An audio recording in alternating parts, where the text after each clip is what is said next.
Common logarithm next sum, find the least integer value of n such that 1 by 3.1 the whole power n is less than 0.0001. இது எப்படி போடணும் அப்படின்னா, இப்போ 1 by 3.1 the whole power n is less than 1 by, இது என்னன்னா 10,000, இதுக்கு equal, sorry 5 digit தள்ளிப்புள்ளி இருக்குல்லையா, 1 2 3 4 5 digit தள்ளிப்புள்ளி இருக்குது. அப்போ 5 ஜீரோஸ் வரும். அதாவது இது எப்படி எழுதலாம், 1 by 3.1 the whole power n is less than 1 by 10 power 5ன்னு எழுதலாமா? இதை 10 power 5ன்னு எழுதலாம். 5 ஜீரோ இருந்துச்சுன்னா 10 power 5, 100 இருந்துச்சுன்னா 10 ஸ்கொயர், 1000 இருந்துச்சுன்னா 10 கியூப், 10,000 இருந்தால் 10 power 4, 1 lakh இருந்தால் 10 power 5ன்னு எழுதலாம். இப்போ கிராஸ் மல்டிப்ளை பண்ணால் 10 power 5 is less than 3.1 the whole power n. Cross multiply பண்ணால் இப்படி பண்ணால், இப்போ இதை இந்த சைடு கொண்டு வந்து நான் எழுதுறேன். 3.1 the whole power n is greater than, ஏன்னா இந்த சைடு தான் greater than சிம்பிள் இருக்குது, இதுதான் பெருசு, அதனால சிம்பிள் இப்படி வந்துடும் 10 power 5. ஏன்னா இதுதானே பெருசு, இந்த இதுக்கு பார்த்தீங்களா கரெக்டாக வருதா? இப்போ லாக் எடுக்கிறேன் பாருங்கள். log 3.1 the whole power n is greater than log 10 power 5.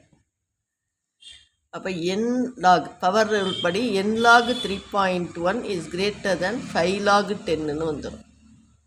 அப்போ n into log 3.1, இதை எழுத முன்னாடி என்ன பண்ணணும், நம்ம கேரக்டரிஸ்டிக்ஸ் போடணும். கேரக்டரிஸ்டிக்ஸ் எப்படி போடுவோம், இப்போ இந்த இன்டிஜர் பார்ட் மட்டும்தான் பார்க்கணும். இது 3 டிஜிட் இருந்தால் 2, 2 இருந்தால் 1, 1 இருந்தால் 0, இதுதான் நம்மளுடைய இது. அப்போ நம்ம என்ன போடணும், இங்கே 3 அப்படின்னு ஒரே ஒரு இன்டிஜர் பார்ட் மட்டும் பார்க்கணும். 1 இருக்குது, அதனால 0.ன்னு போடணும். நம்ம 31ஐயும் சேர்த்து பார்க்கக்கூடாது, இந்த இன்டிஜர் பார்ட்டில் மட்டும்தான் எவ்வளவு இருக்குதுன்னு பார்க்கணும். அதுக்கு தான் இந்த மாதிரி எக்ஸாம்பிள் போட்டிருக்கேன். ஒரு டிஜிட் இருந்தால் இங்கே என்ன பண்ணணும், 0 பார்த்துட்டு, ஆனால் எதுக்கு லாகு பார்க்கணும், 31க்கு லாகு பார்க்கணும். அந்த மாதிரி போடுறது மட்டும்தான், கேரக்டரிஸ்டிக்ஸ் மட்டும்தான் இன்டெக்ரல் பார்ட்டுக்கு பார்க்கணும், 31க்குமே லாகு பார்க்கணும். 31க்கு லாகு பார்த்தோன்னா 4914, அதான் 31க்கு லாக்.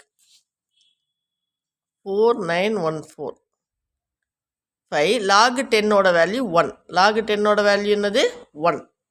இப்போ n is greater than 5 into 1 5, இந்த 0.4914 கீழே வந்துடும், 0.4914. இதால் டிவைட் பண்ணணும். அப்போ எப்படி பண்ணலான்னா, இது 5 இது எப்படி எழுதலான்னா 4914 டிவைடட் பை 1 போட்டு 4 ஜீரோஸ் போடணும். அப்போ தான், ஏன்னா 4 டிஜிட் தள்ளி புள்ளி இருக்கிறதுனால 4 ஜீரோஸ் போடணும். அப்போ n இஸ் கிரேட்டர் தேன், இந்த கீழே இருக்குது பார்த்தீங்களா, கீழே இருக்காது 10,000 அப்படிங்கிறது, அதனால இந்த 10,000 என்ன ஆயிரும், மேலே வந்துடும். 10,000 by 4914, அதாவது n is greater than 50,000 by 4914 அப்படின்னு வந்துடும். இப்போ இதால் டிவைட் பண்ணணும். டிவைட் பண்ணி காட்டுறேன் பாருங்கள் உங்களுக்கு. 50,000 இதை 4914ஆல் டிவைட் பண்ணும்போது 1s are 4914, பேலன்ஸ் 686. இது அடுத்து என்ன பண்ணும், 0 இறைக்கும், 860 போகாது, அதனால் ஒரு 0 போட்டு இன்னொரு 0 கூட்டுறோம், பாயிண்ட் வச்சுட்டு. இப்போ 1s are 4914.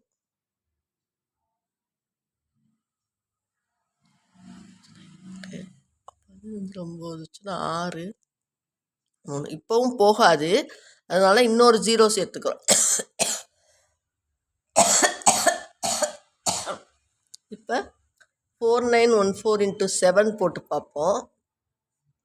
7 4s are 98, 9 7s are 63, 6 28.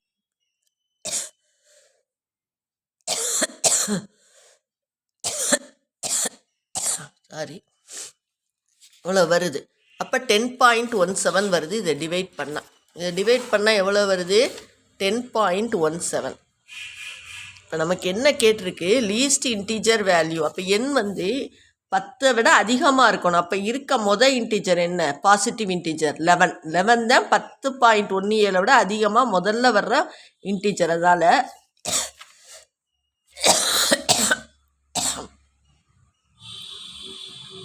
Least integer value of n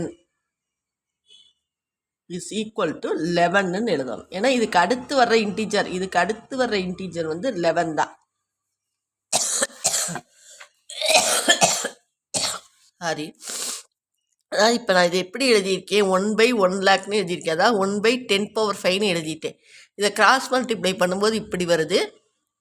இதை நான் அப்படியே இப்படி திருப்பி எழுதிக்கிறேன். அப்போ 3.1 இஸ் கிரேட்டர் தேன் 10⁵ வந்துருச்சு. ரெண்டு பக்கம் லாக் எடுக்கிறேன். பவர் ரூல் படி என்னையும் சைடில் கொண்டு வரேன், 5ஐயும் சைடில் கொண்டு வரேன். இதுக்கு லாகு பார்க்குறேன். இதில் ஒரு டிஜிட் இருக்கிறதுனால 0.31க்கு லாகு பார்த்தா 0.4914. லாகு 10க்கு வந்து 1. இப்போ இந்த எண் வந்து 5 வந்து இதால் டிவைட் பண்ணணும். இப்போ டிவைட் பண்ணுறதுக்கு இதை முழு நம்பர் ஆக்குறதுக்காக 10,000ஆல் வகுத்துட்டு இந்த 10,000 மேலே போயிடும். அப்போ 50,000/4914ன்னு வந்துடும். அதை இங்கே உங்களுக்கு நான் வகுத்து காட்டியிருக்கேன் எப்படி வருதுன்னு. அப்போ 10.17. நமக்கு அப்போ எண் வந்து குறைஞ்சபட்சம் எப்படி இன்டீஜர் வேல்யூவாக இருக்கணும்? இதை விட அதிகமாக எது ஃபஸ்ட் இன்டீஜர் வருது? 10.1 அப்புறம் இன்டீஜர் வேல்யூன்னு பார்த்தா 11 தான். அதுதான் என்னோட லீஸ்ட் இன்டீஜர் வேல்யூவாக இருக்கணும். அதுக்கு குறைச்சி வராது. ஏன்னா எண் வந்து இதை விட அதிகமாக இருக்கணும். அதனால லீஸ்ட் இன்டீஜர் வேல்யூ ஆஃப் எண் வந்து 11ஆக இருக்கணும்.